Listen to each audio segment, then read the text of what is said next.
In the summer of 2013, I visited London from Tehran, and then I met up with an old colleague of mine from my teaching days, and she gave me The Power of Now as a present. So I took it with me to Tehran, and there is evidence that I read it because I underlined in pencil, but nothing really registered. And after that, I just continued my teaching and my lecturing, and without the book having any influence on me at all. I just put it on my shelf and forgot about it, basically. And I went through a very difficult time and lots of health challenges. I think it was last autumn when I went back to Athens after my parents passed away, and I was clearing out their flat, and that was a very, very stressful time. I think I was looking up some things on YouTube, and the algorithm brought up a little clip of Eckhart Tolle. And then I said, oh, actually, I think I know this person, or I have his book. That reminds me of something. And then I go to my bookcase and I say, oh yeah, there it is. So let me just reread it and see what this is all about. And then it was like flicking a switch in the darkness. I think Islamic mystics say that you have to go through the suffering so that the breakthrough will happen.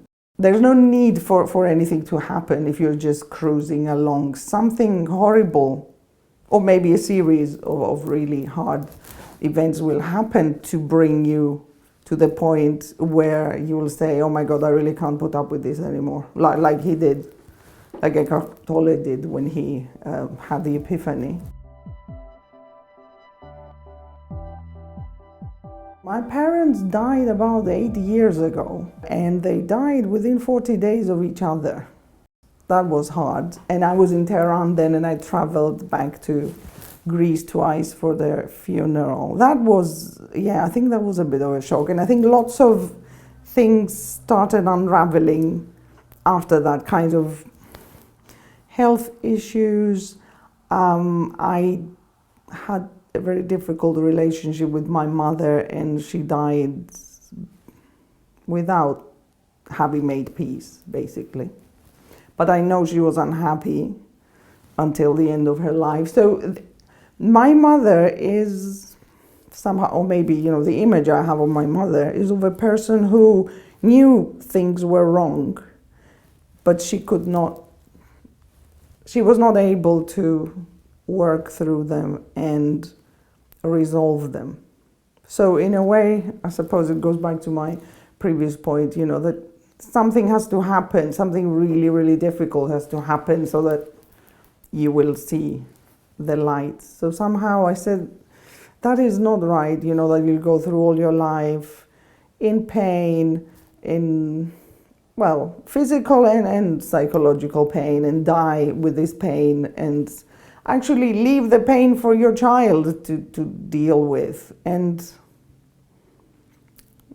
compared to my mother, I have many more health issues. My mother was generally healthy. She had arthritic pain, but nothing serious. For me, over the last maybe 10 years, I've had one after the other of health challenges. And I really firmly believe that they are rooted in unresolved issues.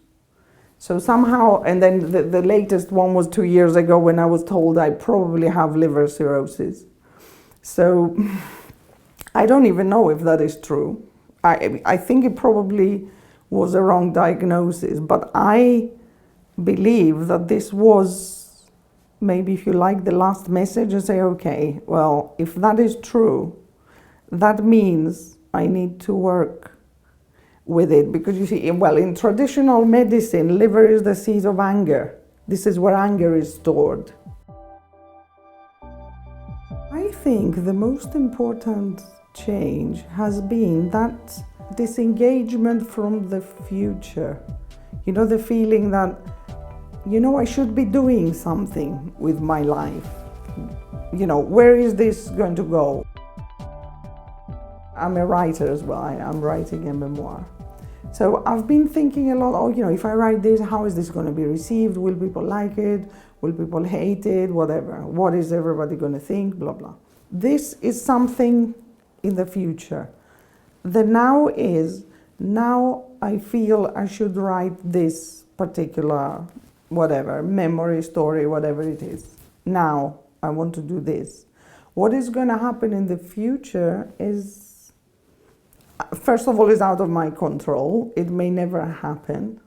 So very often I think, writer's block comes from this, because you keep thinking, oh, is this good enough? Is this going to blah, blah, the, the inner critic, who may be an assistant of the ego, actually, or maybe the ego itself. So, and if you think about, say, okay, now I'm going to sit for half an hour and I'm going to enjoy writing this memory of my childhood. Once you do that, then you detach yourself from the outcome, which is somewhere in the future. So I think all these conditions and the illnesses and, the one after the other had to happen. I don't know if I would say to shock me, maybe. Sometimes, what happens, I think once a very wise friend of mine told me, life sends you lessons and you refuse to learn them. So life, is going to send you a harder lesson. And you still refuse, she's going to send you an even harder lesson. So I suppose that was the way that the lessons came. So that was good, finally. I was an obstinate student refusing to learn, so, finally I got spanked to learn it. So, but it's good. I think it's very good.